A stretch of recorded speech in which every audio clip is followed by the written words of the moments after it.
তা কোৱা ডক্টৰ ভূপেন হাজৰিকাক যে সুধা কণ্ঠ বুলি যে কয় সুধা মানেনো কি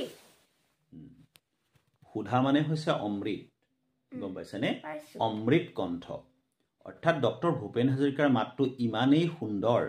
যে তেখেতক সুধা কণ্ঠ উপাধি দিয়া হৈছিল হয়নে বাৰু হয় আৰু অসমৰ এনেকুৱা এজন ব্যক্তি ডক্টৰ ভূপেন হাজৰিকা যাক আমৃত্যু সকলোৱে ভূপেনদা বুলি মাতিছিল কাৰোবাৰ ককাক আছিল কাৰোবাৰ খুৰাক আছিল কাৰোবাৰ বৰদেউতাক আছিল কিন্তু ডক্টৰ ভূপেন হাজৰিকা এনেকুৱা এজন ব্যক্তি যাক সকলোৱে ভূপেনদা বুলিয়ে কৈছিল ডক্টৰ ভূপেন হাজৰিকাৰ মাতটো ইমানেই সুন্দৰ আছিল যে আৰু ইমান গুৰুগম্ভীৰ গীত গাইছিল অটল বিহাৰী বাজপেয়ীয়ে ডক্টৰ ভূপেন হাজৰিকাক এবাৰ মাতি নিছিল গম পাইছেনে নিমন্ত্ৰণ কৰি লৈ গৈছিল তেখেতে গীত শুনিবৰ বাবে thank you very much please follow our page for such information